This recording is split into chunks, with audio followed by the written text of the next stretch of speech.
l'emblème du SAC, le service d'action civique, la police politique du gaullisme. En 1981, 6 hommes militants du SAC ont massacré toute une famille, à Auriol, dans les Bouches-du-Rhône. Grands-parents, parents, enfants, étranglés, étouffés, poignardés, une tuerie d'une sauvagerie inouïe. Pourquoi? On ne le saura jamais. Jamais ces hommes ne pourront expliquer comment ils sont passés d'un combat politique au meurtre.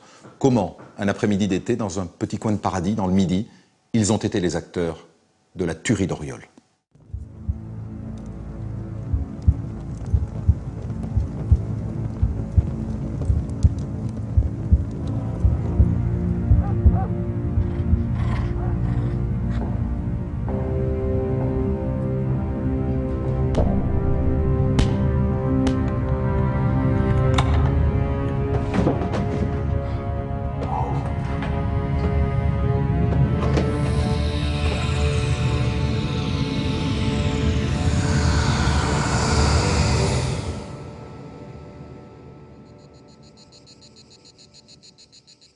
Auriol, petit village provençal à 30 km de Marseille.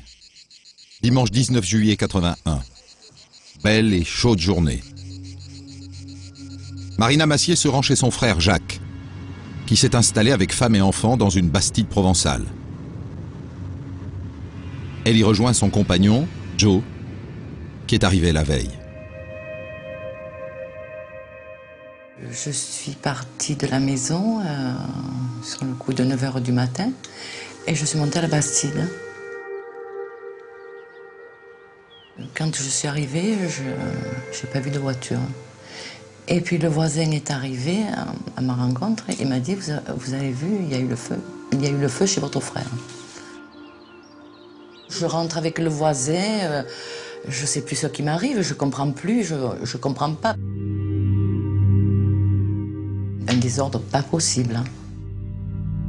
Dans la Bastide, tout est noir. Les meubles sont renversés et calcinés. Aucune trace de la famille Massier. Le voisin me dit on devrait monter aux chambres voir. Donc il ouvre la porte avait gonflé par la chaleur. Donc on monte à la chambre. Dans la chambre non plus. Personne. Pas un signe de vie.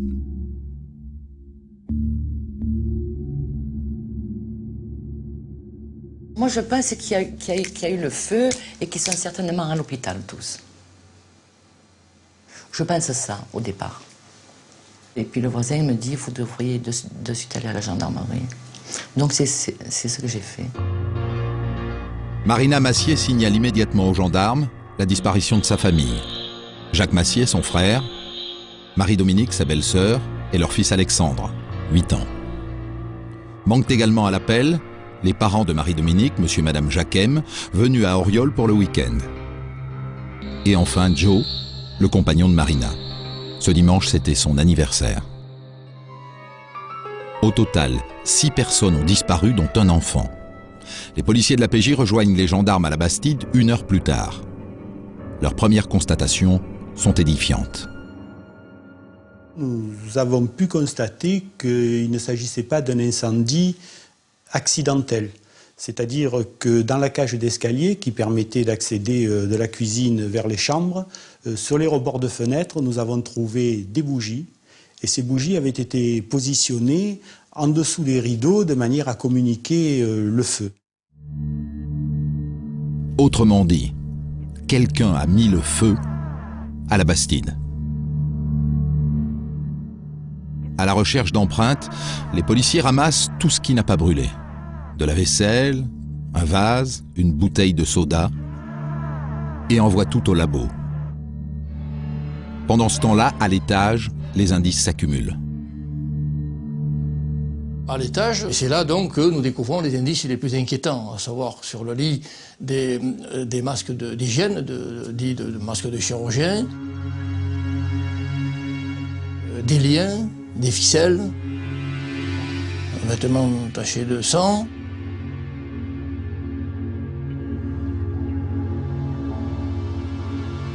Le mystère s'épaissit lorsque les policiers découvrent la Mercedes de M. Jacquem, garée à 300 mètres de la maison. Dans le coffre, un mocassin d'homme. Et à l'extérieur, des objets dispersés. Nous allons découvrir sur le trajet une chevalière qui appartient à Jacques Massier. D'ailleurs, les initiales figurent sur la chevalière. Nous allons découvrir une paire de lunettes, un briquet peut-être, enfin, divers objets semés manifestement au cours d'une fuite, semés comme le petit poussé sur le trajet, donc jusqu'à cette trace de sang importante sur une margelle de trottoir. Et à partir de ce moment-là, je prends conscience que l'affaire est grave.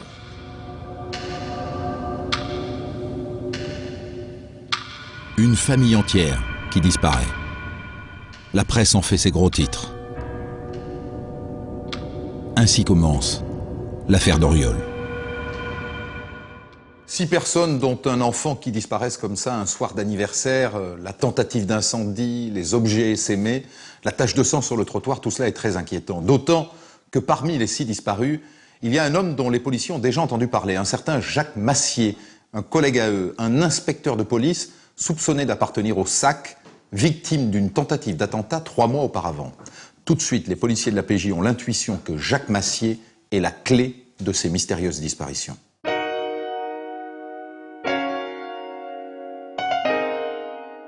Gérard Girel, à l'époque, vous êtes le patron de l'enquête dans cette affaire. Est-ce que vous les connaissez, ces gens qui ont disparu? Ben, pas tous. Certains, oui, notamment le maître des lieux, Jacques Massy, qui est donc un élève inspecteur de la police en stage à l'école de police à ce moment-là, au moment de cette disparition. Il a fait l'objet, le 26 avril, d'une tentative d'homicide volontaire à Aubagne, un soir, alors qu'il rentre chez lui. Un motard est venu à sa hauteur et donc a tiré un coup de feu dans la vitre arrière de son véhicule. Donc il a été amené à déclarer et à narrer cette situation dans nos services, dont nous étions saisis à la police judiciaire de Marseille. Et donc il n'y a pas de témoin. Il a une attitude quand même un peu surprenante quand il nous dit qu'il n'est pas venu déposer plainte tout de suite dans les services, alors qu'il a pu un temps poursuivre la moto de ses assaillants et relever le numéro de la moto. Il ne viendra le déclarer que le lendemain. Ça nous a un peu étonné, à double titre. D'abord au titre d'une victime qui vient de se faire tirer dessus, et au deuxième titre d'un policier qui quand même doit avoir le réflexe d'avertir ses collègues de ce qui vient de lui arriver. Immédiatement. C'est au moment de ce premier témoignage devant vous, après cette tentative d'attentat, entre guillemets, dont on ne saura vraiment jamais la réalité, qu'il vous dit qu'il est membre du SAC, le service d'action civique. Voilà. Mais il nous dit qu'il a des responsabilités départementales du SAC, tout simplement, et que c'était certainement escalité qu'il a été visé. Le service d'action civique, c'est quelque chose que la police surveille de loin, de près? Le SAC est un mouvement, je dirais, que tout le monde connaît, mais je dirais très franchement qu'à l'époque des faits, on découvre un peu tout ce petit monde, bien qu'on sache que ça existe, mais ce n'était pas très apparent, nous, vis-à-vis de la police judiciaire, d'autres services de renseignement vraisemblablement, mais sûrement pas au niveau de la police judiciaire. C'est ici, en Provence, que Jacques Massier est né et qu'il a grandi avec sa sœur Marina. Brigadier de police, il s'est marié avec une fille de la région, Marie-Dominique. Ils ont un fils unique, Alexandre. D'abord CRS, puis motard, ce fils de policier ne fait que suivre la tradition paternelle. Quand il a fini son service militaire, mon père a insisté pour qu'il rentre dans la police. Donc il est rentré au Lamay, puis après, ça lui a plu, puis après il a prospéré, quoi. Son rêve était d'un jour rentrer dans la DST. Mais c'était un rêve, attention. Il était ambitieux, il voulait... Alors que mon père était resté simple brigadier, lui, il voulait aller plus loin. Jacques Massier n'entrera jamais à la DST, la direction de la sécurité du territoire. Mais il deviendra inspecteur de police. Il est d'ailleurs encore en stage au moment de sa disparition. Un inspecteur stagiaire qui a pourtant de l'argent. Belle bastide, chien de race. Très vite, beaucoup s'étonnent de ce train de vie. Nossi, c'est un inspecteur de police, brillant d'ailleurs, qui a eu un accident de moto assez grave, qui a eu une très belle carrière à la CRS 54, mais c'est quand même un homme qui allait à la CRS 54 au volant de sa Ferrari rouge. Un fonctionnaire de police au volant d'une Ferrari rouge. Voilà. Alors, évidemment, ça trouble un peu. D'où vient cet argent? Est-ce que ce train de vie a un lien avec son autre activité? Il est le patron du SAC des Bouches-du-Rhône. Le SAC, le service d'action civique. Le service d'ordre du gaullisme. Officiellement chargé du collage d'affiches et de l'encadrement des meetings politiques, mais devenu en quelques années l'exécutant des basses œuvres du régime gaulliste, mêlé à des trafics en tout genre.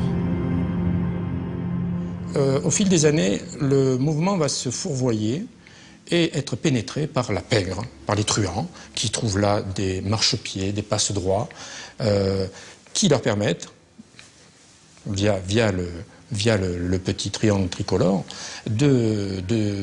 d'avoir des autorisations d'armes, d'avoir des autorisations d'ouvrir des débits de boissons, de passer sur des petits délits et de commettre peut-être des larcins au départ qui sont condamnables quand même. Des délits d'autant plus faciles à effacer que le SAC compte de nombreux policiers dans ses rangs. Avec leur carte tricolore, les policiers membres du SAC forment une véritable milice vouée au racket et au chantage. Et régulièrement, ça se termine devant le tribunal. En 81, le SAC est dirigé par Pierre de Bizet, un ancien partisan de l'OAS. À Marseille, les policiers découvrent que Jacques Massier, bon policier et bon père de famille, était un de ces policiers du SAC pas très net. C'est le moins qu'on puisse dire.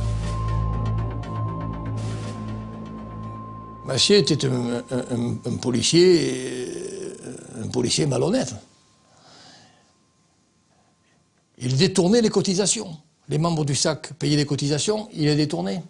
Tous les membres du SAC adhéraient au club de tir, qui nécessitait aussi le paiement d'une cotisation. Ces cotisations, il les détournait.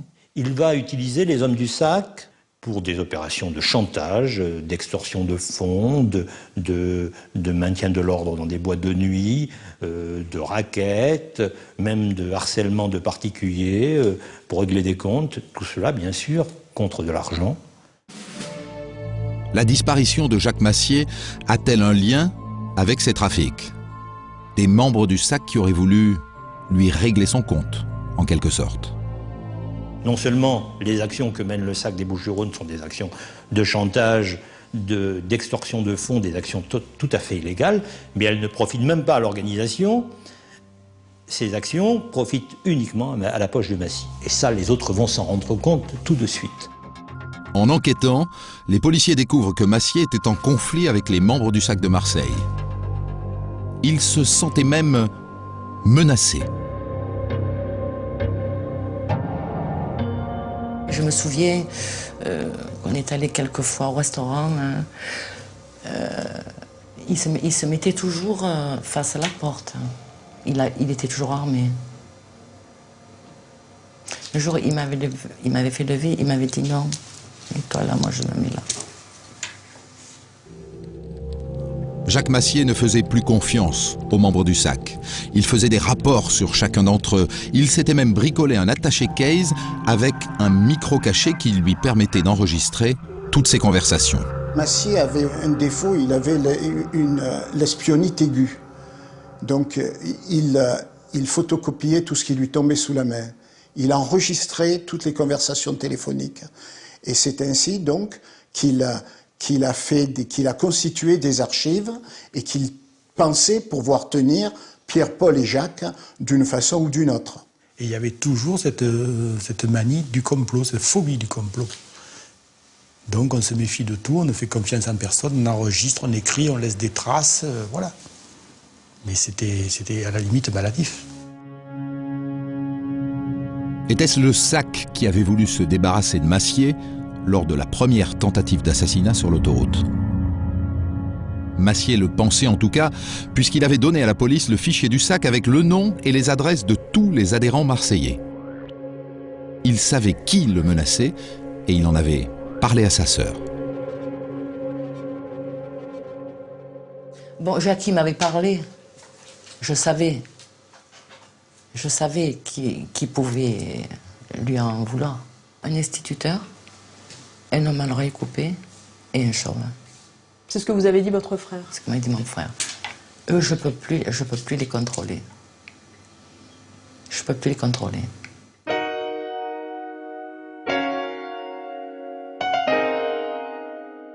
Voilà donc le portrait de l'un des 6 disparus d'Oriol, Jacques Massier. C'était un homme aux abois, menacé par les membres de sa propre organisation qui, manifestement, voulaient l'éliminer pour prendre définitivement sa place de chef du SAC dans les Bouches-du-Rhône. Voilà en tout cas un mobile d'enlèvement et pourquoi pas de meurtre. À part ça, les policiers de la PJ n'ont pas grand-chose lorsqu'en fin d'après-midi, un homme débarque à la Bastide alors qu'ils sont encore en train de fouiller la villa. Nous sommes à l'extérieur, nous faisons un petit peu le point avec les gendarmes et nous voyons arriver un véhicule de grosse cylindrée. Et lorsque le conducteur nous aperçoit, le véhicule s'immobilise soudain. L'inconnu au volant semble hésiter. Finalement, il sort et se dirige vers les policiers. Il me dit que je suis un ami de Jacques Massier.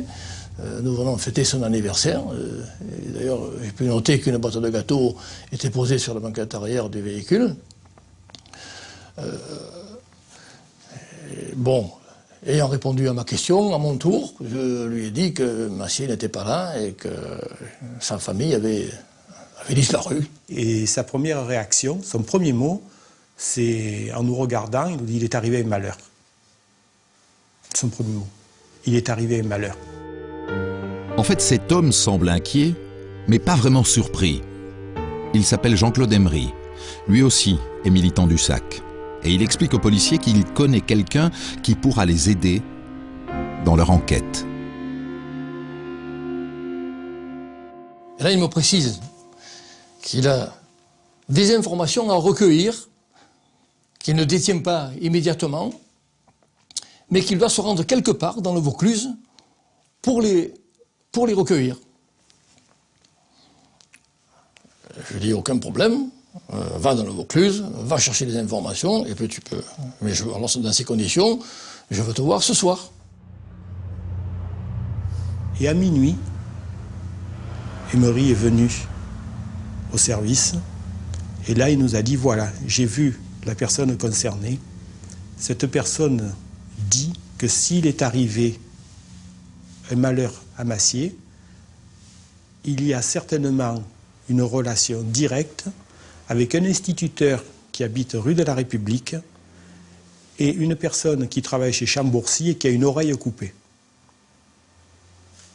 Sans autre précision. Un instituteur et un homme à l'oreille coupée. Sans le savoir, Jean-Claude Emery confirme les premières confidences de Marina Massier. Maintenant, il faut dardard identifier ces 2 individus, en premier lieu l'homme à l'oreille coupée qui travaillait à Chambourcy. Dès le lendemain matin, l'un des inspecteurs se rend à l'usine. J'ai rencontré le directeur du personnel, donc, et je lui ai demandé si parmi son personnel figurait un homme qui présentait la particularité d'avoir une oreille coupée. Il m'a immédiatement donné le nom de Collard, Lionel Collard. Il m'a dit, ah oui, l'homme à l'oreille coupée, Lionel Collard, il n'y a pas de doute. Lionel Collard. C'est un membre du SAC. Son nom figure dans le fichier remis par Jacques Massier aux policiers au moment de la première tentative d'assassinat. Et l'instituteur a-t-il lui aussi un lien avec le SAC?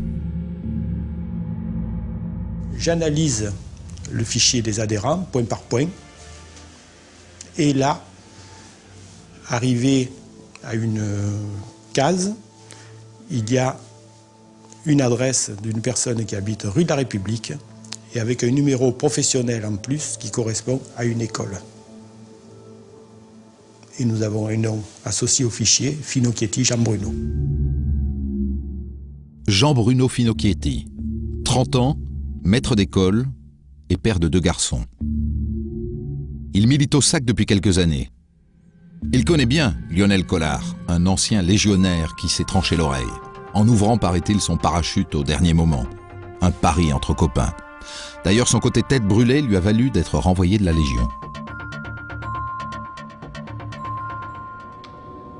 Ces deux-là sont amis avec un certain Jean-Joseph Maria, surnommé le Chauve ou Kojak, qui était l'adjoint de Jacques Massier au SAC et de notoriété publique, son ennemi juré.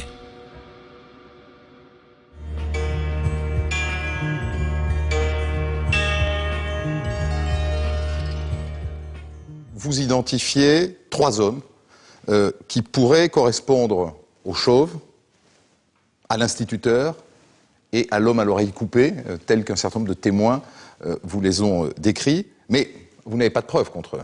Qu'est-ce que vous faites?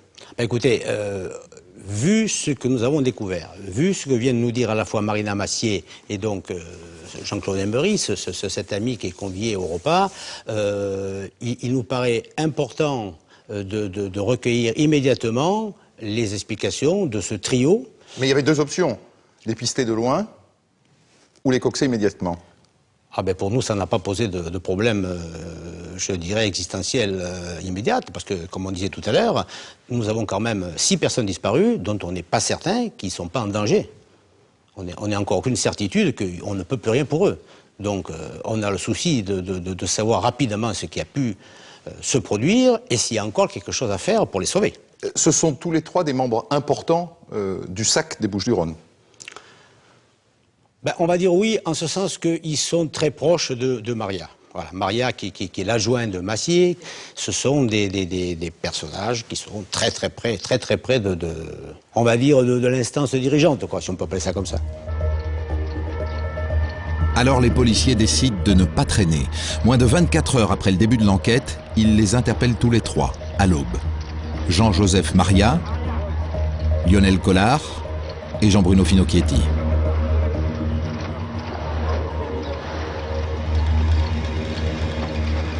L'interrogatoire de Finocchietti démarre tôt le matin. Il va durer plus de 41 heures. Bien, dès le départ de son audition, c'est quelqu'un en fait qui est très à l'aise. On n'a pas du tout l'impression, on se dit non, ça n'est pas possible. On est à côté de la vérité, on n'a pas un coupable potentiel dans notre bureau. Il est un instituteur excessivement aimé de ses enfants, des parents d'élèves. C'est quelqu'un apparemment dans l'éducation nationale qui donne toute satisfaction. Jean-Bruno Finocchietti semble ne pas comprendre pourquoi il est en garde à vue. Après tout, c'est un ami des Massier. Ces 2 fils ont l'habitude de jouer avec Alexandre, le fils de Jacques. Il lui a même donné des cours de rattrapage. Mais les policiers ne lâchent pas. Ce qui les intéresse, c'est son emploi du temps. Où était-il dans la nuit du samedi 18 au dimanche 19 juillet, la nuit de la disparition de la famille Massier? Il prétend que la nuit du 18 au 19 juillet, il était à son domicile et que son épouse et sa belle-mère peuvent en témoigner. Et cet argument est de poids. Je suis un peu désarçonné que son épouse mente, qu'il ait mis au point un faux témoignage, c'était possible, mais que sa belle-mère aussi puisse prétendre qu'il était au domicile alors qu'il n'y était pas, me paraissait un peu étrange.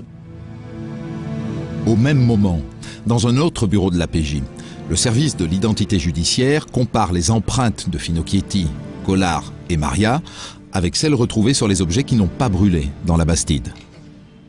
Quelques heures plus tard, le résultat tombe implacable. Comment ça va se passer? Tard dans la soirée du jour de leur interpellation, un des spécialistes est venu me voir dans mon bureau pour me dire l'empreinte, enfin la trace papillaire qu'il y a sur la bouteille de soda découverte dans la chambre, c'est un doigt de Finocchietti. Alors évidemment, un élément matériel de prime importance était révélé à nous, était révélé aux enquêteurs. Vous lui dites tout de suite? Oui, si vous voulez, oui, en ce sens que il nous avait dit être allé auparavant à Auriol, s'acquitter de sa cotisation au club de tir. Étant donné qu'on savait qu'il y avait des empreintes digitales qui avaient été relevées par-ci par-là, on lui avait demandé s'il avait consommé, s'il avait bu à ce moment-là avec Madame Massier. Il a dit non, qu'elle lui avait rien offert et qu'il n'avait pas bu. Donc il n'avait pas pu toucher une bouteille ou un verre. Donc il devenait très intéressant de faire le rapprochement entre vraisemblablement sa présence au moment de la disparition des 6 personnes par la découverte de cette trace. Alors, je me rappelle très bien le lui avoir révélé en disant que jusqu'à présent il avait quand même pas mal menti, puisque nous on avait la preuve maintenant qu'il avait été physiquement dans cette bâtisse, puisqu'on avait retrouvé une trace sur une bouteille. Les policiers ont une preuve. Finocchietti est dans la seringue. Mais le temps presse. Une famille entière manque à l'appel. Ma question devient récurrente. Jean, est-ce qu'il y a quelque chose à sauver? Et 200 fois, 300 fois au cours de la nuit, j'ai dû lui poser la question. Jean, est-ce qu'il y a quelque chose à sauver? S'il y a quelque chose à sauver, il t'en sera tenu compte. Si on découvre des gens vivants, grâce à toi, je m'en ferai fort auprès des magistrats de le souligner, en cour d'assises, de le souligner. Il t'en sera tenu compte. Jean, est-ce qu'il y a quelque chose à sauver? Mais on a joué sur toutes les fibres sur lesquelles on peut jouer. C'est-à-dire, ça passe des relations qu'il avait eues avec ces personnes, qu'il avait eues avec cette famille, ça passe sur l'affectif, ça passe sur le fait que parmi les victimes, il y avait des grands-parents, ça passe sur le fait qu'il y avait un enfant, que lui-même avait des enfants en bas âge. Donc en disant, vous avez des enfants en bas âge, il y a un enfant en bas âge qui a disparu. Il faut qu'on fasse quelque chose, ça pourrait être votre enfant, puis vous l'avez connu, vous lui avez donné des leçons de rattrapage sur le plan scolaire.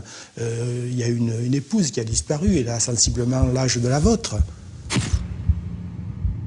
Et finalement, à une des questions, il est tard dans la nuit à ce moment-là, et à une des questions, Jean, une dernière fois, y a-t-il quelque chose à sauver? Il hoche la tête. Il hoche la tête négativement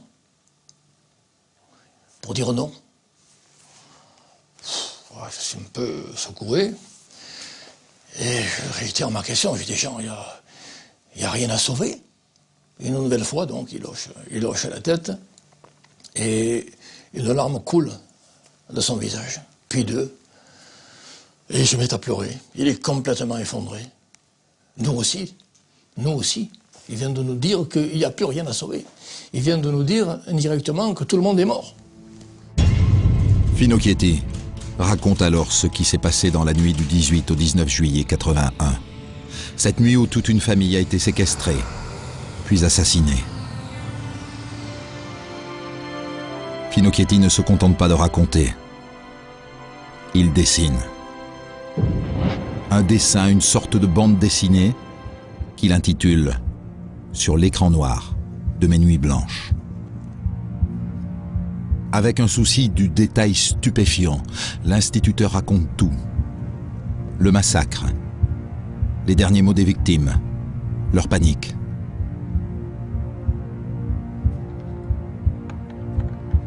Il se souvient de ses propres meurtres, celui de l'inspecteur Massier, la tête fracassée et la poitrine poignardée. Et puis le meurtre d'Alexandre. L'instituteur avoue qu'il a achevé l'enfant de 8 ans d'un coup de poignard dans le cœur, après qu'un complice lui ait donné des coups de tisonnier sur la tête.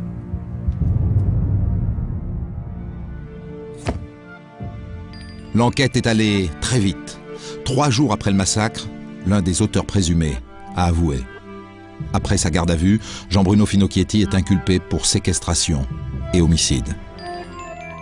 Un instituteur de 31 ans serait l'un des responsables du massacre d'Oriol.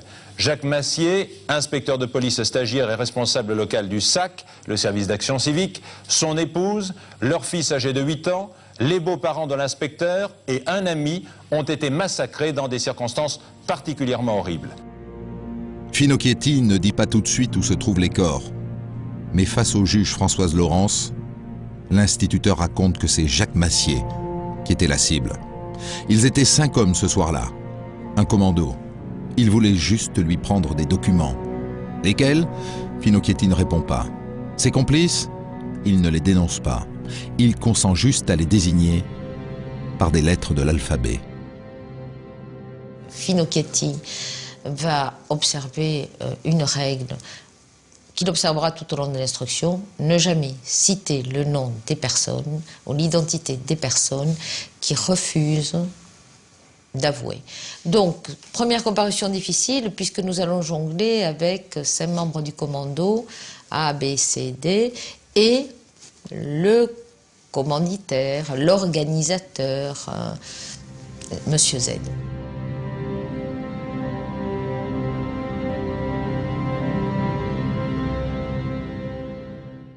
Alors Finocchetti a craqué. Je suppose qu'ensuite vous interrogez aussi Collard et Maria. Hein. Collard l'oreille coupée, Maria le chauve, Kojak, pour savoir si ce sont eux qui sont les lettres A, B, C, D ou Z, qui est la lettre que Finocchetti a attribuée au commanditaire. Voilà. Et alors? Ben alors, on va commencer par Maria. Maria, rien. Maria, rien du tout. Maria, il continue à s'arc-bouter sur les reproches qu'il a à faire sur la gestion du mouvement par Massier, toute malversation et écart de conduite qu'il nous dit avoir inlassablement relayé au secrétaire général à Paris du SAC, qui est donc Pierre de Bizet. Mais il ne reconnaîtra absolument aucune responsabilité dans cette affaire. Donc il dit « je ne l'aimais pas, mais je ne l'ai pas tué ». Voilà. Collard, c'est différent. Il ne dit rien non plus, mais par contre, il admet que, suivant son expression, je crois m'en souvenir à peu près, il savait que devant les reproches qui étaient faits à Massier, sa mort était programmée. Par qui? Ça, il ne le dira pas. Donc tous les deux s'accordent à dire quand même que Massier avait beaucoup d'ennemis au sein du SAC. Et qu'ils en faisaient partie tous les deux, quoi. Je crois qu'ils en faisaient partie tous les deux au premier chef. Il faut maintenant retrouver les 6 corps. Finocchetti affirme qu'il ne s'est occupé que du cadavre de Jacques Massier et qu'il est allé l'enterrer en pleine nuit avec 2 complices dans un bois à 15 km d'Oriol. Nous demandons à Finocchetti de nous conduire sur place. Et là, blocage. Il dit non, je ne veux pas y retourner, je ne veux pas revivre ça. Mais je peux vous faire un dessin. Et en quelques traits de crayon, il explique la route, les 2 pressoirs à vigne, le champ de vigne.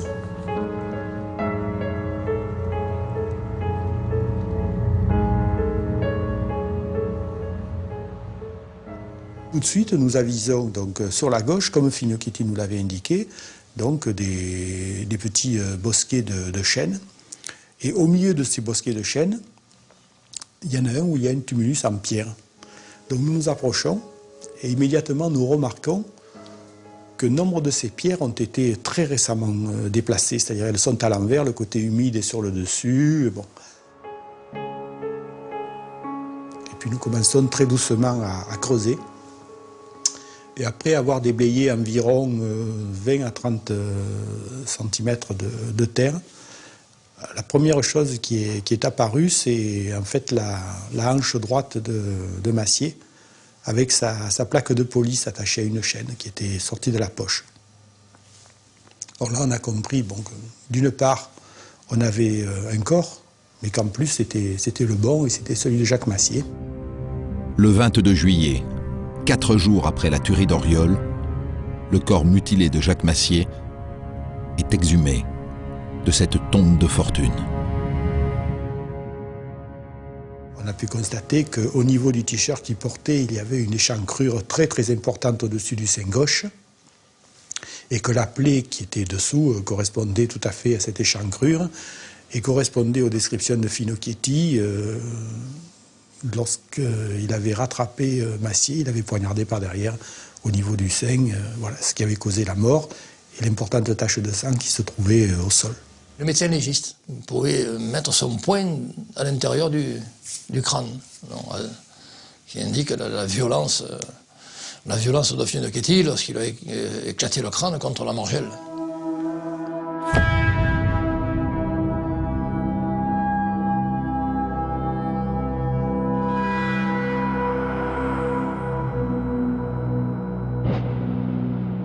Mais où sont les autres? Collard et Maria disent toujours qu'ils n'ont rien à voir avec cette histoire. Quant à Finocchietti, il raconte que l'opération n'avait pas pour but de massacrer toute la famille. Finocchietti va expliquer qu'il avait reçu pour mission d'enlever Jacques Massy, de le conduire sur le lieu d'un interrogatoire, de récupérer les documents et d'éliminer Massy. Grâce aux aveux de Finocchietti, les enquêteurs reconstituent la nuit de la tuerie. Le samedi 18 juillet 81, à 14 h, les 5 hommes planquent en face de la Bastide, armés de couteaux, de cordelettes, de fusils et de barres de fer. Ils attendent que Jacques Massier soit seul chez lui pour lui prendre ses fameux documents. À 17 h, une Renault 5 blanche quitte la maison. Les membres du commando pensent qu'il s'agit d'un maçon qui vient de temps en temps travailler à la Bastide. Erreur.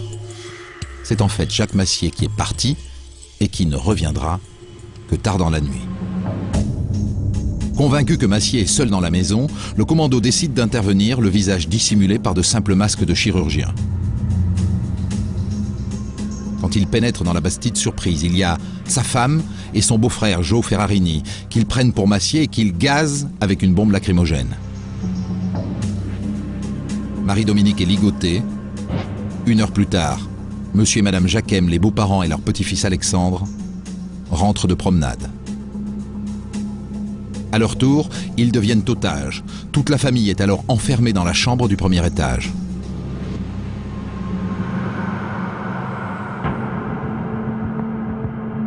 En attendant Jacques Massier, on ligote les 5 adultes. Comme une ultime faveur, le commando laisse le petit garçon s'endormir à côté de sa maman.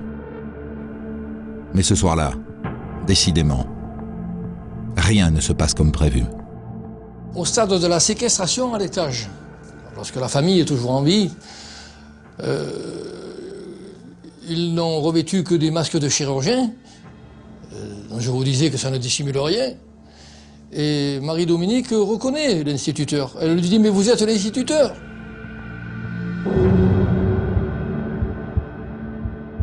C'est foutu. C'est un véritable fiasco. Ils ont gazé Ferrarini, en croyant gazer Massier. Marie-Dominique reconnaît l'instituteur. La solution la plus tragique, qui finalement a été adoptée, c'était d'assassiner toute la famille. Il ne faut pas laisser de témoins. Selon Finocchietti, c'est le complice désigné par la lettre A qui prend la décision de tuer tout le monde. Il les fait un à un descendre dans la salle à manger. À partir de ce moment-là, le massacre, parce qu'en fait il s'agit des massacres, le massacre a commencé. C'est-à-dire qu'on a commencé par faire descendre le concubin, qui était le plus jeune.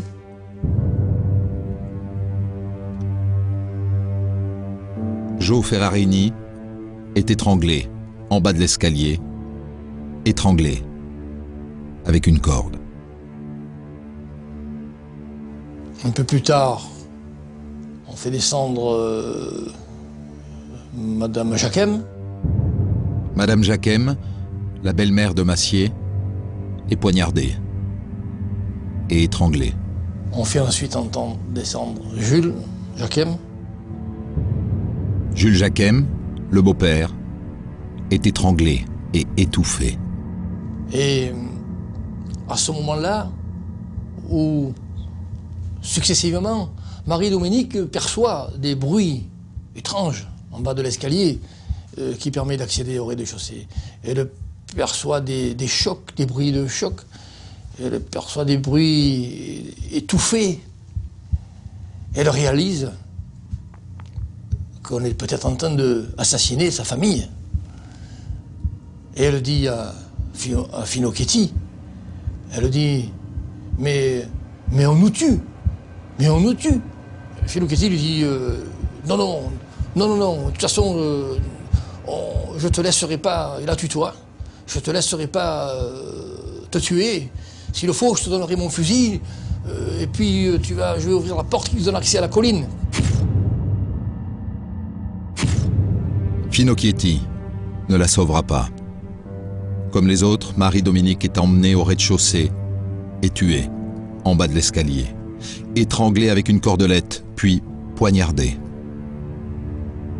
À l'étage, il reste Alexandre, 8 ans, qui n'a rien entendu. Jean-Bruno Finocchietti le prend dans ses bras et descend l'enfant encore endormi.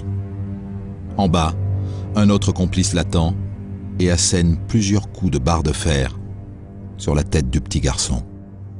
Et Finocchietti garde l'enfant sur ses bras, le crâne fracassé. L'enfant gémit.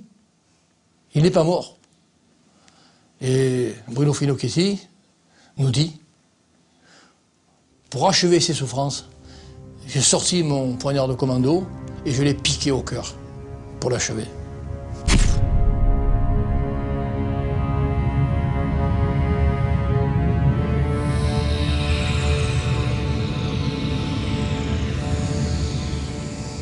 J'interroge Finocchietti.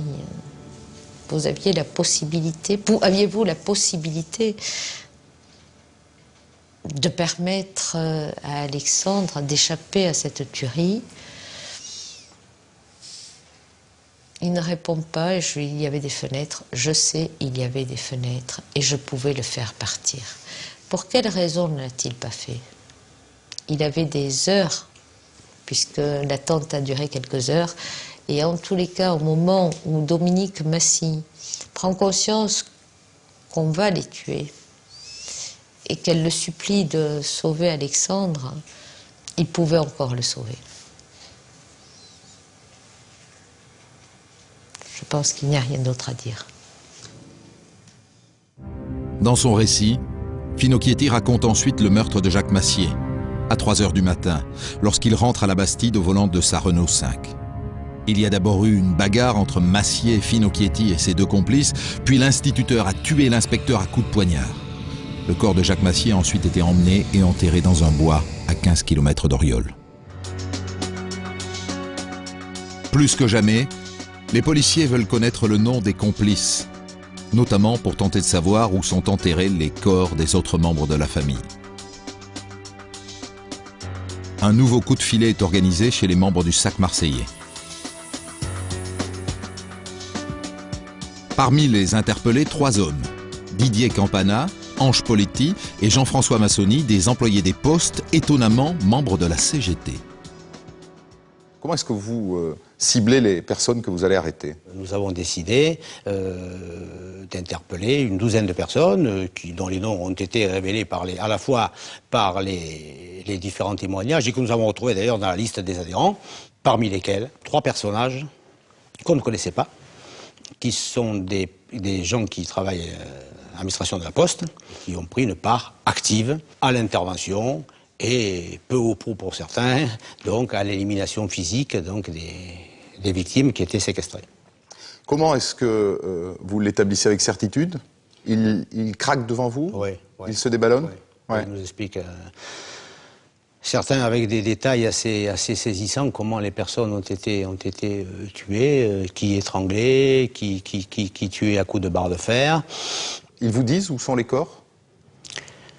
C'est un des derniers interpellés, Massoni, qui va consentir, à force de le presser, de nous révéler l'endroit où les 5 corps ont été ensevelis après le départ donc d'Oriol, où ils ont été chargés dans une estafette, et où avec un des complices, dont il s'avérera que c'est Collard, ils sont allés donc les ensevelir dans une mine désaffectée du Var.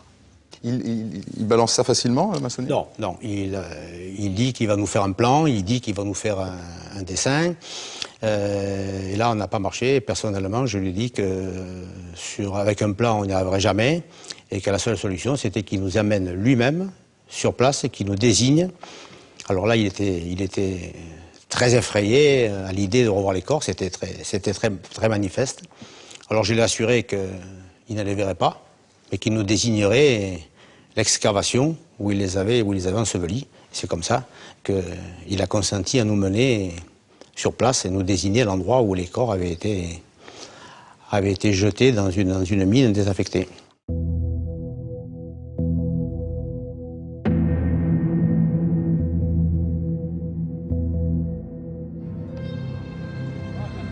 Le 30 juillet 81, les policiers découvrent enfin les cadavres de Georges Ferrarini, de monsieur et madame Jacquem, de Marie-Dominique Massier et du petit Alexandre.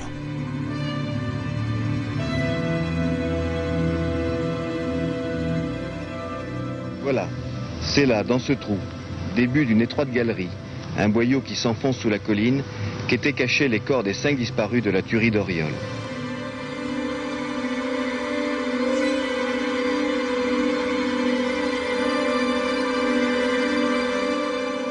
Un bras, une jambe, une tête, les uns sur les autres. Les 5 corps étaient ensemble, sommairement recouverts de gravillons ou de trucs. Ils n'étaient même pas enterrés, quoi. Mais ce qui m'a impressionné, moi, c'est les 2 grands-parents. Le beau-père Massier, quand il était à Moulos, étranglé, il avait 19 ou 20 coups de poignard. La grand-mère, les bigoudis sur la tête, avec un peignoir bleu, là, je vois, une petite bonne femme, avec les bigoudis encore sur la tête et tout. C'est une vue. Bon, et puis c'était une semaine, 10 jours après, quoi. Hein. Je dois dire que la découverte de Bigoudi peut paraître anodine, mais très symbolique là aussi. Cette femme qui passait son après-midi chez sa fille avec ses rouleaux sur la tête et qui est tuée dans ces conditions et enterrée dans ces conditions. Je me rappelle ces fourgons mortuaires, cette longue file de fourgons mortuaires qui remontaient la piste lentement.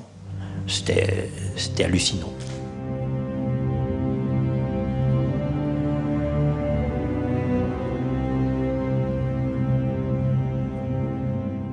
En plus qu'ils ont été tous étranglés, ils ont été poignardés. Comme si ce n'était pas assez qu'ils aient été étranglés, en plus ils les ont achevés. Je ne leur pardonnerai jamais. Je les hais.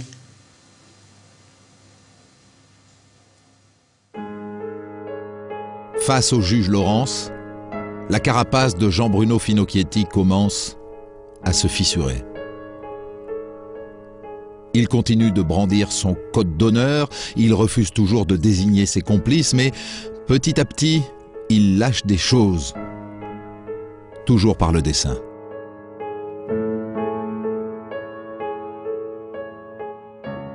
Dominique Rizet, Finocchietti ne parle pas, mais il s'exprime par des dessins, ses dessins. Qu'est-ce qui a attiré de ces dessins? Il en a fait plusieurs des dessins, Christophe, mais celui-ci, c'est le plus important. C'est le film de ce qui s'est passé dans la villa d'Oriol dans la nuit du 18 au 19 juillet. D'abord, il a dessiné son regard, ses yeux, ici, avec la fameuse inscription sur l'écran noir de Mes nuits blanches. Derrière ses yeux, il y a sa mémoire, et dans sa mémoire, il y a cette espèce de cauchemar en noir et blanc. Donc, la tuerie d'Oriol, des hommes armés, des fusils, des couteaux qui entrent le soir. En haut, la chambre dans laquelle ont été séquestrés tous les proches de Jacques Massier. L'escalier par lequel ils sont tous descendus un à un et en bas duquel ils ont tous été tués. Sur le lit dans la chambre, on voit Alexandre, 8 ans, qui dort. Ici, Finocchietti qui prend l'enfant endormi dans ses bras, qui descend l'escalier, et quand il arrive en bas de l'escalier, un de ses complices qui frappe l'enfant à la tête. Il a même dessiné, c'est une vraie bande dessinée, les bruits, Spack. Là, un homme armé d'un fusil qui attend, et puis cette espèce de pendule là, qui égrène le temps. En fait, ils attendent Jacques Massier qui va rentrer dans la nuit. Voilà sa voiture, les phares allumés. Terrifiant. Alors c'est terrifiant et il y a plein de questions dans tout ça. Déjà, tous ces personnages ont un visage noir. C'est-à-dire que Finocchietti, il reste tel qu'il a été pendant sa garde à vue, c'est-à-dire il ne donne aucun nom. Cependant, il va donner quelques indices précieux. Ici, dans le bas du dessin. Alors, on les a agrandis, Christophe, là. On les a agrandis. Le sigle des automobiles Mercedes. Ouais. Ici, une Renault, et là, un képi de légionnaire. Renault, c'est la voiture de Jacques Massier, la Renault 5 dans laquelle il rentre en pleine nuit.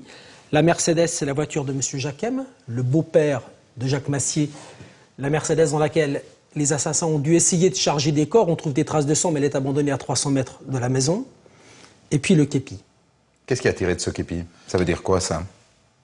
C'est un indice, en fait. Il y a un légionnaire dans l'équipe. Le légionnaire, à l'oreille coupée, c'est Lionel Collard. Un képi de légionnaire. Jean-Bruno Finocchietti, sans passer pour une balance, donne un indice à la juge d'instruction. D'ailleurs, l'ancien légionnaire Collard est constamment mis en cause par les 3 autres membres du commando, les postiers politiques Campana et Massoni. Collard serait donc la lettre A. Finocchietti ne veut pas en dire plus. Il répond que sur le numéro temps du film, effectivement, c'est un képi des légionnaires. Peut-on faire le rapprochement avec les légionnaires que vous avez rencontrés? À vous d'en tirer toutes les conséquences. Voilà la réponse. Il ne citera pas Collard.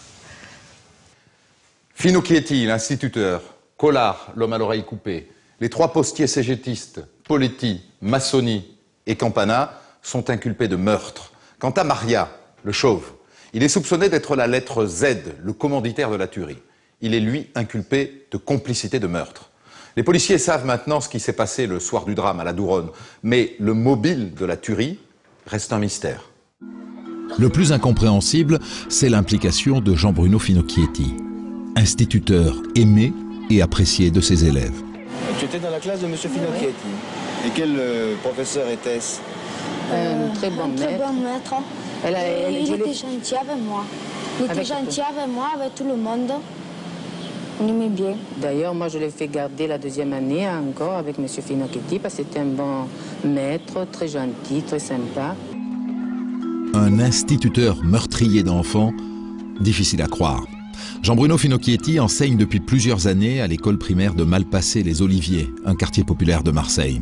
C'est un bon institut qui n'hésite pas à faire de nombreuses activités extrascolaires avec ses élèves. Il les emmène partout, en forêt, à la piscine. Il leur apprend la peinture.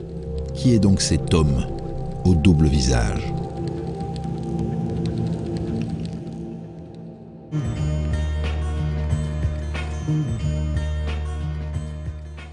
Docteur Glaeser, vous êtes psychiatre et vous êtes l'un de ceux qui a expertisé les assassins d'Oriol.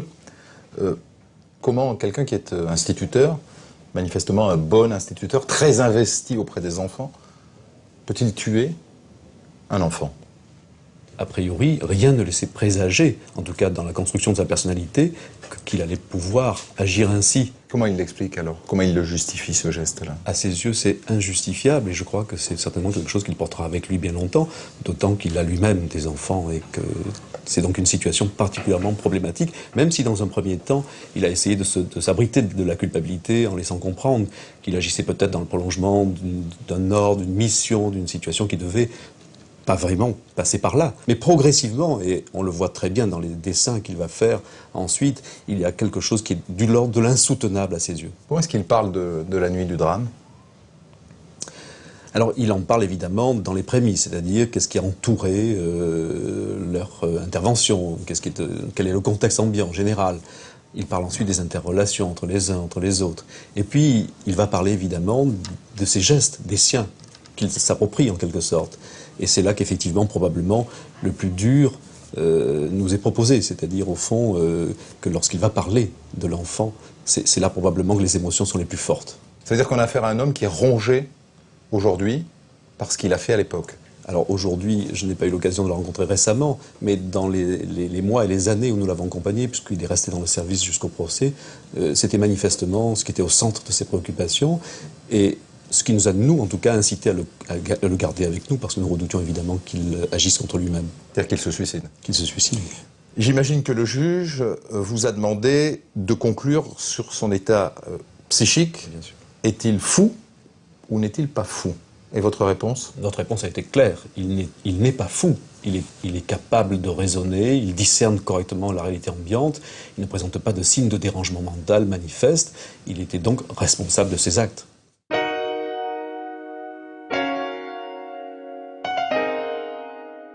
C'est quelqu'un qui n'est pas bien, on l'apprendra après, qui n'est pas bien dans sa peau d'instituteur. Parce que c'est sa femme qui est entendue qui le dira. Sa femme dira, c'est vrai qu'il supportait très mal cette vie d'instituteur, il est institut par défaut, parce qu'il a fait l'école normale et qu'il s'est retrouvé dans cette carrière, mais c'est une carrière qu'il n'aime pas. Il veut être un homme d'action, c'est ce qui le fascine. Et donc, entre autres, bien sûr, les SS, les commandos, tout ce qui est action le fascine. Finocchietti voulait être un baroudeur, un mercenaire, un soldat. Il n'était qu'un petit colleur d'affiches. Au SAC, le maître d'école pensait devenir enfin l'homme d'action qu'il avait toujours rêvé d'être. Il croit qu'il va participer à des actions et surtout, Finocchietti va rencontrer Maria. Va rencontrer Maria et Collard. Maria, dont certains disent qu'il appartient au service secret, au SDEC. Maria va donc fasciner Finocchietti. Je reprends ce terme parce que je l'ai entendu assez souvent. Finocchietti parle de fascination exercée par Maria sur lui. En plus, il avait l'allure physique, le crâne rasé, c'est symbolique, l'imperméable noué, enfin, on voyait tout de suite qu'on avait affaire à un ancien militaire, un ancien para. Et c'était ça qui l'intéressait. C'est d'être un meneur d'hommes, un chef, exercer des actions de commando, imaginez les commandos sur le territoire français, mais ça s'arrêtait là. Jean-Joseph Maria, surnommé Le Chauve ou encore Kojak, adjoint de Massier au SAC. Il affiche une belle carrière de militaire et de haut fait d'armes, la guerre d'Indochine entre autres. Sur l'épaule, il porte le tatouage du Ku Klux Klan. Début 81, il assure l'intérim de Jacques Massier, parti en stage d'inspecteur en Seine-et-Marne. Le nouveau chef promet à ceux qu'il commande, Collard et Finocchietti en tête, de nombreuses missions secrètes.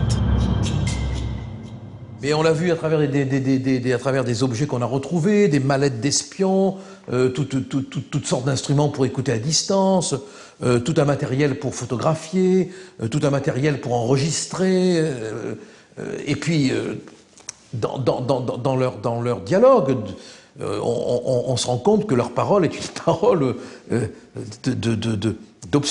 d'espion, d'observation, de surveillance, quoi.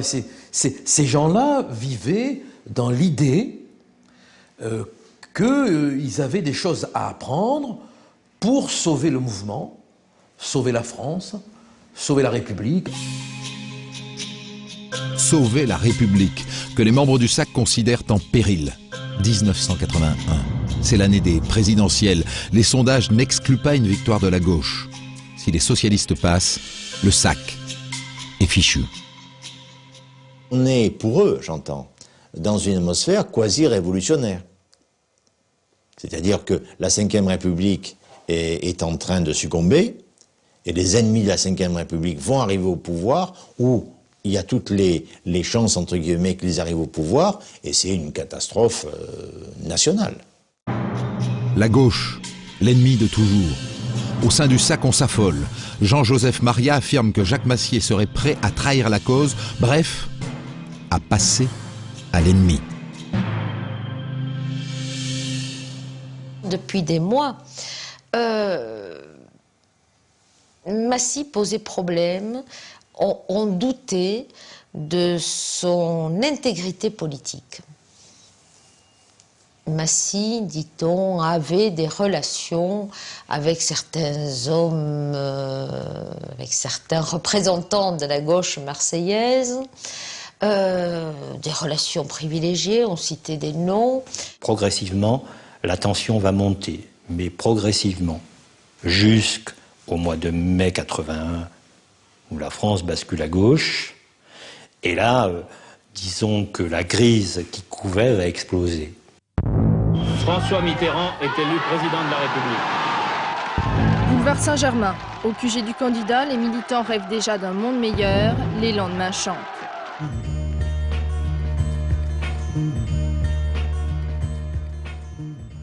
Dominique, je crois qu'au point où on en est, il faut resituer le contexte de l'époque.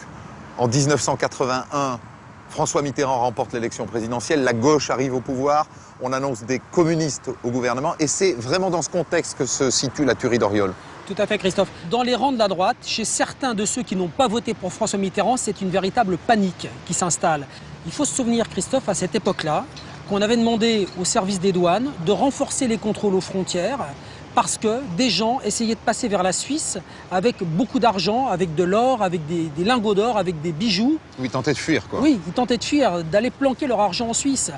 Dans les banques, on avait demandé à certains organismes bancaires de contrôler et de signaler les mouvements d'argent importants vers des paradis fiscaux. Sur le plan pratique, il y a des gens qui avaient connu la Seconde Guerre mondiale et des gens d'un certain âge et qui en 80 ont eu peur des socialistes, qui sont allés dans les supermarchés faire des réserves de sucre, de pâtes, de farine. On a même raconté des histoires de gens qui planquaient des armes non déclarées, au cas où il faudrait descendre dans la rue pour reprendre le pouvoir. Alors, on peut comprendre, sans rien excuser, que dans ce contexte-là, une bande de patriotes de droite, des illuminés, ait voulu tenter quelque chose pour sauver la République en danger.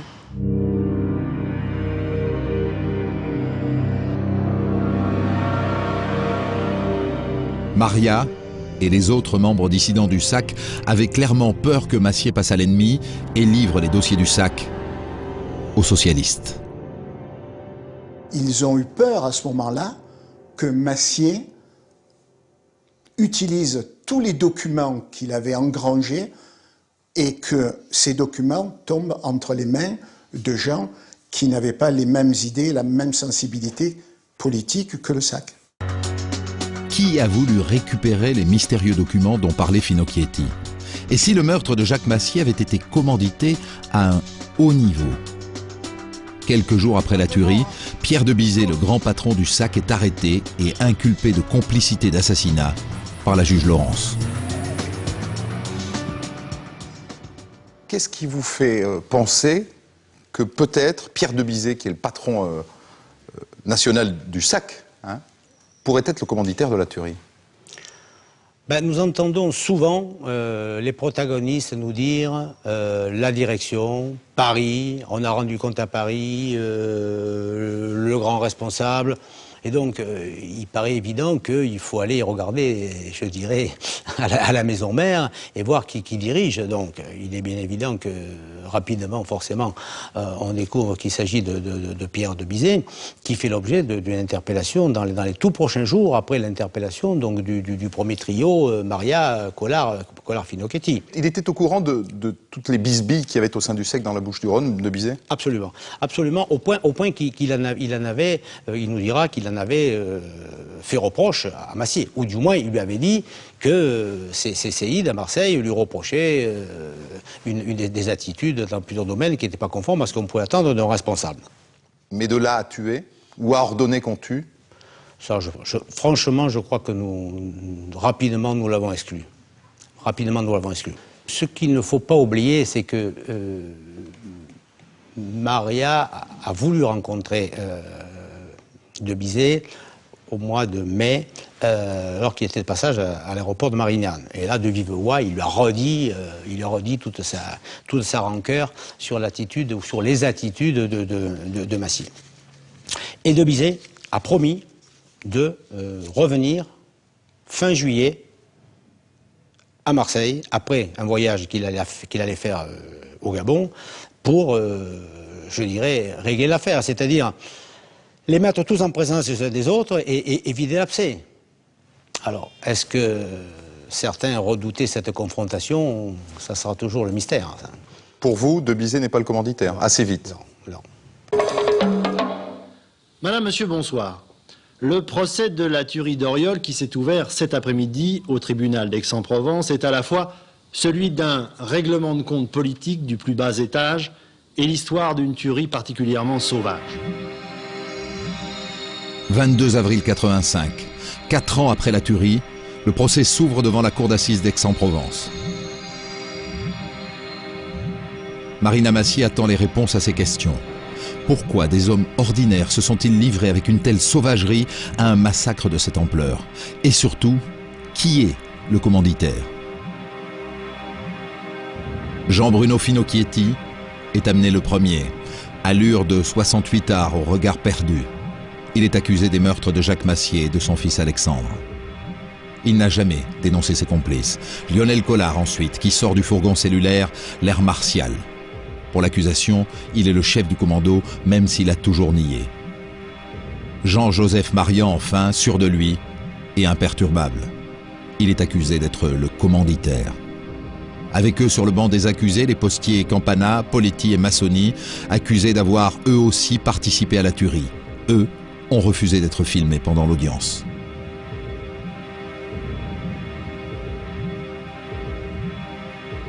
Pierre de Bizet, l'ex-patron du SAC, est là aussi, à l'ouverture du procès, mais comme simple témoin. Il a bénéficié entre-temps d'un non-lieu, la justice ayant considéré qu'il n'y avait pas de charge contre lui. Messieurs, à court. Monsieur le chef du service de l'ordre, s'il vous plaît, 3 accusés. Il a un regard il a un regard complètement perdu.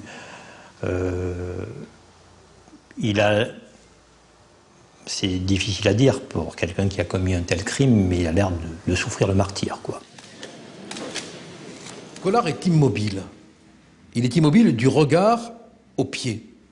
On a l'impression que tout son corps est fixé dans son regard qui est immobile et fixe. Dès le début, tout tourne autour des personnalités de Lionel Collard et Jean-Joseph Maria. Les deux hommes ont toujours été très proches. L'ancien légionnaire n'a jamais caché son admiration pour Kojak. Maria, c'était le commandant de la Légion, membre du SDEC, qui veut défendre la patrie et qui fait appel à lui, il est comblé. Et rien d'étonnant à ce qu'il ait considéré que Maria pouvait représenter peut-être un père spirituel.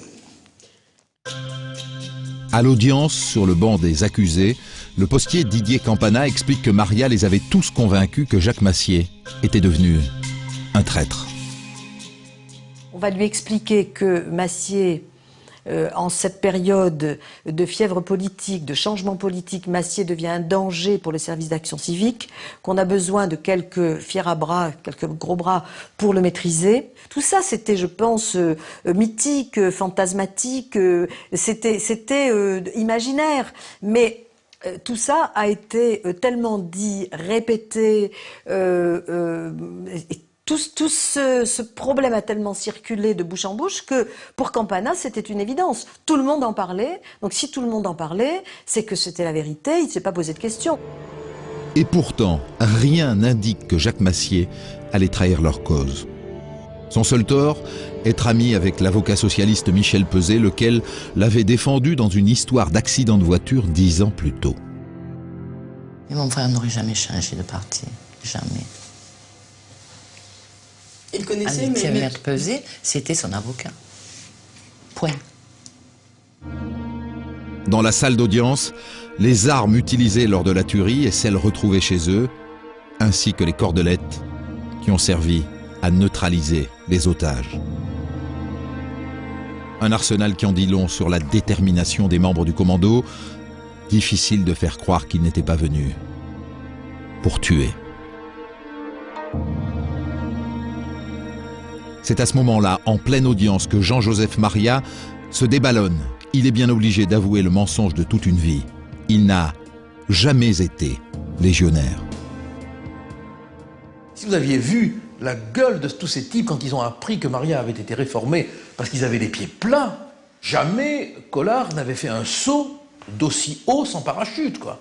Il s'est écrasé par terre. C'était inconcevable.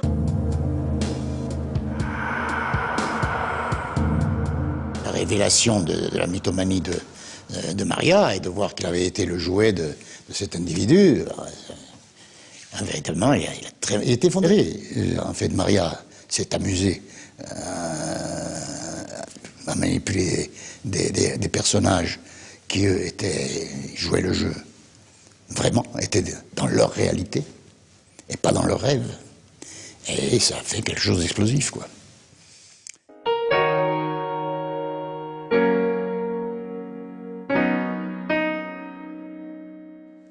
Christian Lassalle, vous êtes avocat général à ce procès de la tuerie d'Auriol. Alors, ce qui plaide quand même pour un procès criminel plus ordinaire, un procès de truand un peu perdu, c'est la révélation, en plein procès, de leur mensonge. Maria n'a jamais été légionnaire, voilà. Ah, il parlait de sa deuxième famille, la Légion. En fait, cet histrion a effectué son service militaire légal dans l'aviation à la caserne des Égalades, tout près de Marseille, et il était magasinier. C'était un mythomane, un histrion, je le dis, un mauvais acteur, et un manipulateur de premier bout. Enfin, mauvais acteur, Collard s'est fait berner aussi, il a cru. Collard, qui était un vrai légionnaire, a cru que Maria en était un aussi. Collard s'est fait berner. Mais vous savez, Finiochetti s'est fait berner aussi. Collard, bon, le niveau intellectuel de Collard, c'était... D'autant plus, il pouvait le berner d'autant plus facilement qu'il y avait une différence d'âge considérable entre les deux. Mais Collard a servi dans la Légion. Certes, lui, c'est un vrai légionnaire, c'est pas un légionnaire en carton. Il a servi, peut-être en Algérie, en tout cas au Tchad, en Afrique noire, il n'a jamais servi en Indochine. Alors Maria, il a raconté ses histoires en Indochine, il pouvait parler de Luang Prabang, il pouvait parler de... Quel contrôle pouvait-il avoir? Mais qu'est-ce qui agglomérait ces hommes d'origine et de profils totalement différents? Vous l'avez dit, certains intelligents intellectuellement, d'autres plus faibles, certains venant de la CGT, d'autres ayant plutôt un parcours de barbouze. Finiochetti était un nationaliste convaincu, hein, c'était vraiment... Il était un peu facho sur les bords. Et par contre, Poletti, Campana, Massoni, ils étaient au PTT et ils étaient cégétistes. Alors évidemment, l'amalgame, comment s'est-il fait? Mais l'amalgame, il s'est fait peut-être parce qu'il y avait Maria, qui a tout manipulé tout le monde. Moi, je le crois. C'est la manipulation psychologique. Ah oui, c'est la manipulation psychologique. Vous savez, Maria, c'est lui qui est l'auteur moral des faits. Hein, c'est lui, il a dicté, il a imposé la décision d'agir. Et il ne s'est jamais désintéressé des conditions dans lesquelles la mission avait été exécutée, puisqu'on lui a rendu compte.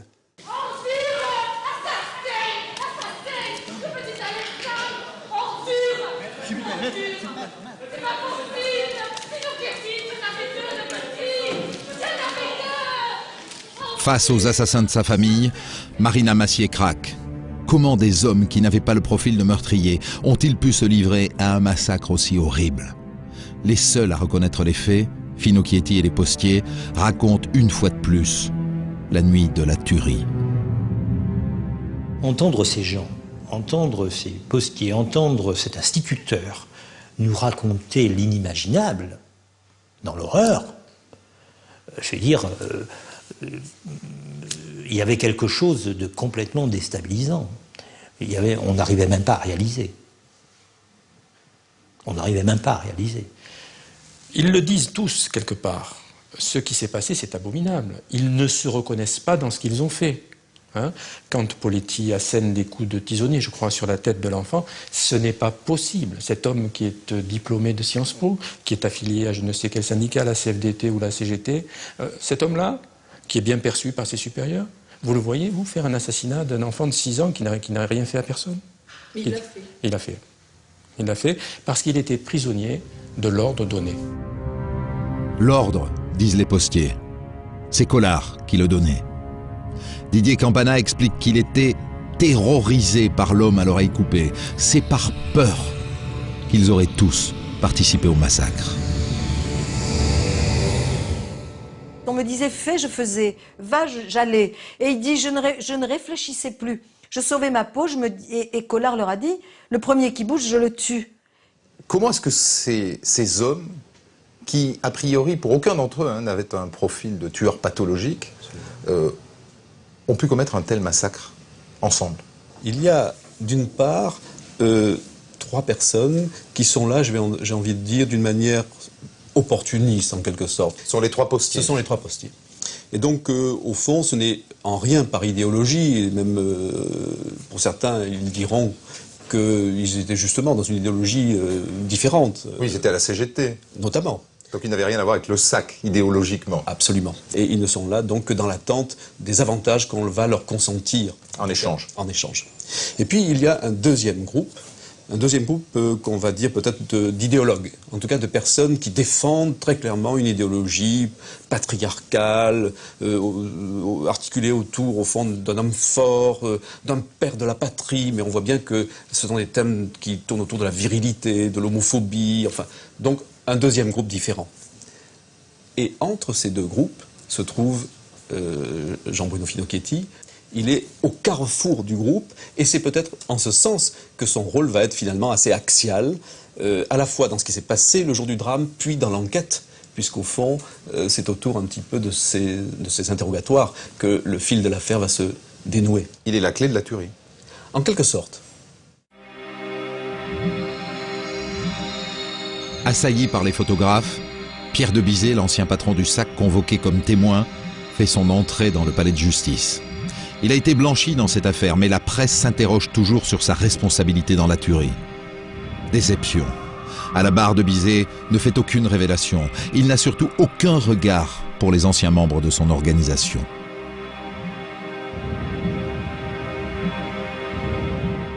Ce qui m'a le plus choqué, ouais, moi il est passé à 1 mètre de moi, c'est qu'il paraissait très gêné d'être là. J'allais presque dire honteux d'y être.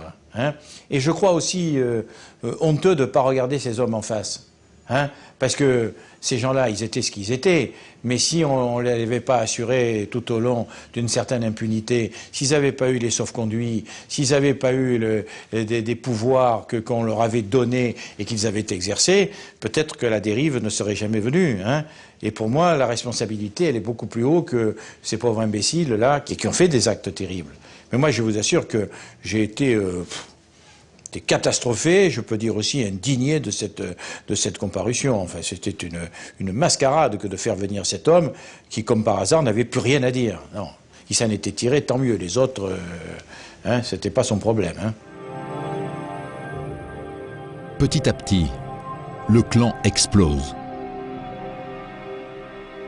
À partir de maintenant, c'est chacun pour soi. Répondant à une question du président de la cour d'assises, Finocchietti, qui a toujours refusé de balancer des noms, qui a toujours couvert tout le monde, finit par lâcher Lionel Collard. Le président interroge Finocchietti sur la manière dont s'est déroulé le voyage du transport des corps, si j'ai bonne mémoire. Hein. Et Finocchietti raconte, et à un moment donné, comme s'il n'y faisait pas attention, vraiment dans une espèce d'indifférence générale, du reste, il dit « il y en avait avec Collard ». Et personne ne réagit. Mais il se trouve que c'est un nom que je connais bien. Bon. Et ça me fait réagir. Et je dis « mais il vient de dire Collard ». Et le président me regarde et me dit « non ». Et M. Fayolle, je le revois très bien, qui était l'assesseur de droite, se penche vers le président et dit « oui, effectivement, il l'a dit ». Et plusieurs jurés font un signe de tête et indiquent « oui, il l'a dit ». Il a lâché le morceau. Oui. Ben, c'est-à-dire qu'il a été apparemment écœuré par le comportement, la lâcheté de ceux qui étaient ses chefs, en quelque sorte. Ben, puisqu'au fond, lui avait reconnu ses fautes, et sans les fuir, et que les deux autres disaient, nous, on n'est pas dans le coup, etc. Et bon, et ça, il n'a pas pu le supporter jusqu'au bout, quoi. Enfin, il a dit, bon, ben, puisqu'ils sont comme ça, je ne les reconnais plus comme mes chefs, enfin, je les vends, quoi, en quelque sorte. C'est la seule fois où Collard est devenu livide. Là, il est devenu vraiment livide. Il ne s'attendait pas à ça. Je crois qu'il avait, de ce côté-là, dans sa logique de légionnaire et de soldat, il avait un certain respect pour Finocchietti, alors qu'il n'avait que mépris, un mépris total pour les postiers, dont il s'était toujours méfié d'ailleurs. Mais il avait quand même visiblement un regard assez respectueux pour Finocchietti. Et là, il n'a pas compris. Finocchietti ne prononcera pas le nom de Lionel Collard une deuxième fois. Mais qu'importe. Ce qui est dit, et ça pèsera lourd sur les épaules de l'ancien légionnaire. Christian Lassalle, lorsqu'arrive le moment de votre réquisitoire dans ce procès d'assises, pour vous, qui a fait quoi? Quelle est la part de chacun? Maria est l'instigateur, l'auteur moral des crimes. Collard est le tueur glacé qui a de ses mains aussi 4 personnes, dont 2 vieillards. Et les 3 postiers? Poletti, il a fracassé le crâne du petit Alexandre. Il a fait éclater le crâne du petit Alexandre à coups de tisonnier. Campana, sa responsabilité objective est sans aucun doute moins grave que celle de ses autres compagnons, mais Campana, il a porté un coup de couteau à Massier, un coup de couteau dans le dos lorsqu'il tentait de s'enfuir. Reste Massoni. Massoni, c'est le seul qui n'avait pas de sang sur les mains. Finocchetti, il a l'effroyable responsabilité objective d'avoir achevé d'un coup de couteau dans la région du cœur le petit Alexandre qui avait 8 ans à peine. C'est lui qui a rattrapé à la course Massier, lorsqu'il est arrivé à la Douronne, il l'a rattrapé à la course alors qu'il essayait de s'enfuir, il l'a rattrapé, il l'a achevé sur place. Mais à la fin du procès, vous avez des preuves de tout ça, ou c'est le scénario que vous vous êtes fait dans votre tête? Ah non, là j'ai des preuves. C'est étayé. C'est des preuves étayées, c'est pas un scénario. L'affaire était suffisamment horrible, c'était une véritable tuerie, l'affaire de la tuerie d'Auriol. La tuerie, une véritable boucherie. Qu'est-ce que vous demandez pour chacun des accusés présents sur le banc? J'ai requis la peine de réclusion criminelle à perpétuité contre Maria, Collard, Finocchetti, Poletti, Campana. Et contre Massoni, j'ai requis une peine de réclusion à temps. Collard, au moment de votre réquisitoire, vous menace. Vous lui dites « je veux vous envoyer à perpétuité derrière les barreaux » et lui vous menace. Après le verdict, Collard s'est levé, il a surgi, il a tendu son doigt vers moi, il a dit « je suis la victime d'un avocat général socialiste, je me vengerai ». J'espère qu'il s'est apaisé aujourd'hui. Après 20 jours d'audience et 7 heures de délibération, les jurés de la cour d'assises d'Aix-en-Provence ont donc prononcé leur verdict sur le procès de la tuerie d'Auriol. Un verdict sans surprise qui condamne à perpétuité 3 des accusés, inflige 20 ans à 2 autres et 15 au dernier d'entre eux. Pour écouter ce dénouement, la salle d'assises d'Aix-en-Provence était pleine à craquer et tendue. Jean-Joseph Maria est condamné à la réclusion criminelle à perpétuité. Même peine pour celui qui se considérait comme son fils spirituel, Lionel Collard, ainsi que pour l'un des 3 postiers, Ange Poletti. Didier Campana écope de 20 ans de prison, Jean-François Massoni de 15 ans. Quant à Jean-Bruno Finocchetti, il est condamné à 20 ans de réclusion criminelle. L'avocat général Christian Lassalle avait requis la réclusion criminelle à perpétuité. Quant aux quelques documents retrouvés chez Jacques Massier, ils n'ont jamais fait trembler la République. On ne peut pas comprendre le verdict de clémence dont a bénéficié Jean-Bruno Finocchetti, 20 ans seulement pour 2 meurtres dont celui d'un enfant, si on n'a pas entendu ces derniers mots avant que les jurés ne se retirent. Il a dit « Rien ne peut justifier Auriol, nous n'avions pas à faire cette boucherie, je ne réclame pas votre clémence ». Le SAC a été dissous par le gouvernement socialiste 1 an après la tuerie d'Auriol. Aujourd'hui, Jean-Joseph Maria est mort et tous les autres protagonistes de l'affaire sont sortis de prison.